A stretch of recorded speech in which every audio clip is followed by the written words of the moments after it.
All right, welcome back on this Thursday night. We're going to bring in our State House insiders now. Antoine Seawright, our Democratic strategist, Dave Wilson, our Republican strategist. Guys, with the abortion bill debate over in the legislature, what's the next big item up for debate at the State House? What are you guys hearing? Antoine, we'll begin with you. Well, they started earlier this week debating the bond bill that would allocate $500 million toward expansion at the South Carolina Port Authority in Charleston. We know the South Carolina Port is an economic engine, not just for the Low Country, but for the entire state, in fact, the entire region. Our port, thanks to the help of Democrats and Republicans in D.C.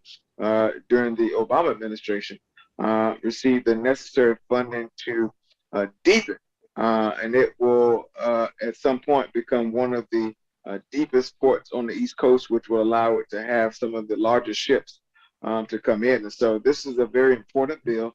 I suspect this will be a bipartisan effort, and I think it will get across the finish line first.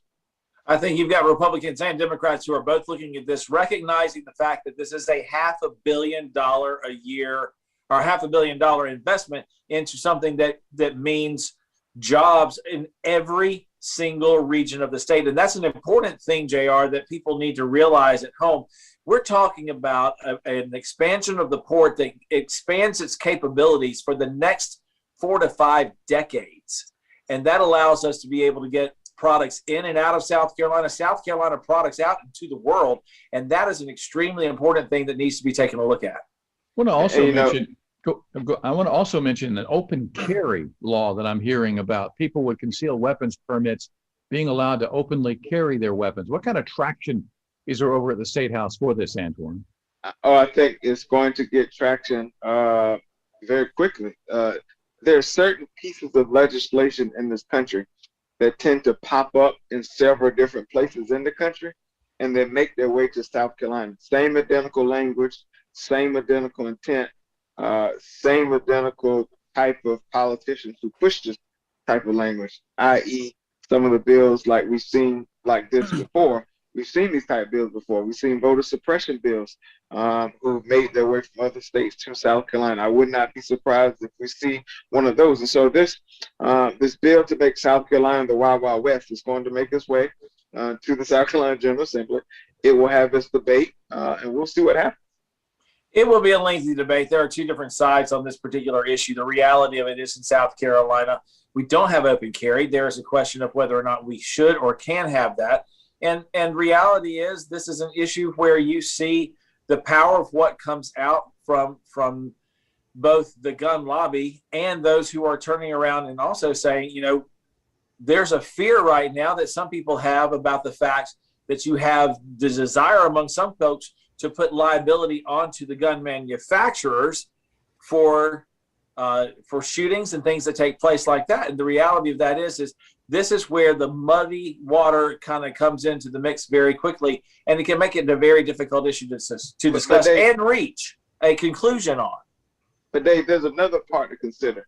You look at what happened on January 6th at the nation's capital, and you don't have to agree with my politics to agree that it's wrong.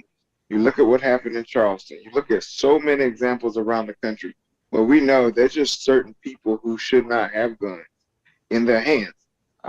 And we know the danger that can come along if people have these guns who should not have them and what that could mean. We also know the tone and temperature in this country and what the intent behind some of these things end up coming out to be.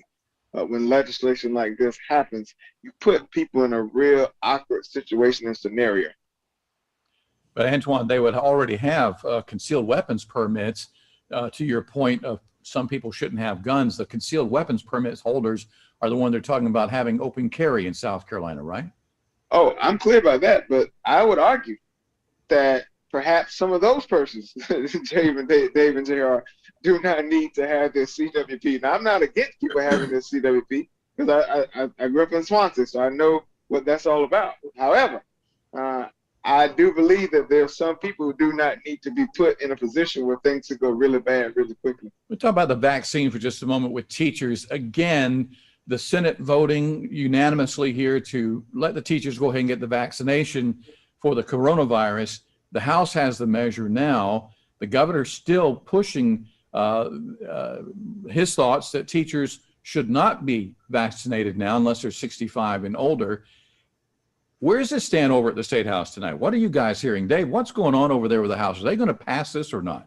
There is a lengthy debate that is going to go back and forth because there is a split on this particular issue. Do teachers need to have this? Do students need to have this? The portion of the population that has the lowest mortality rate in all of this is under the age of 45. Now, that is not to put a price tag on any life whatsoever.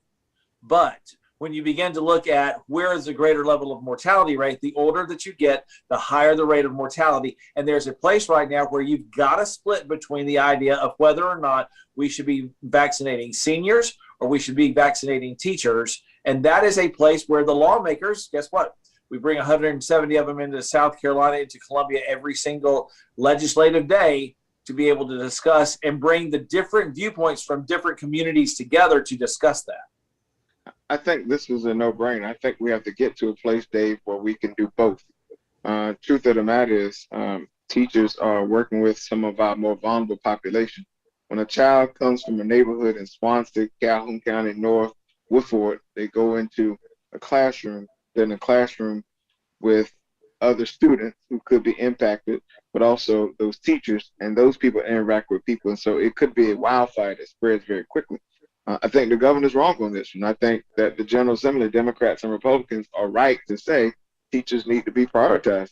If we can't prioritize people who are preparing the next generation, then what are we doing with ourselves? I think that's the question we have to ask. I want to clarify something here. The governor not against the teachers getting vaccinated, of course. He says their time will come later on down the road, but right now he's saying that seniors 65 and older should be getting those vaccinations first. Well, and it is an issue, JR, that where we do have to look at this and go, where are we on the number of vaccinations? We've got a real honest question about how are we on the stock of those vaccinations and how quickly can they get to vulnerable populations, not just the elderly, but vulnerable populations that are in different areas and regions of the state. All right, before we wrap up quickly, Rush Limbaugh heard on the radio here in South Carolina and all over the country, passing yesterday due to complications from lung cancer. Just some closing thoughts, Dave and Antoine, on the death of Rush Limbaugh. Dave?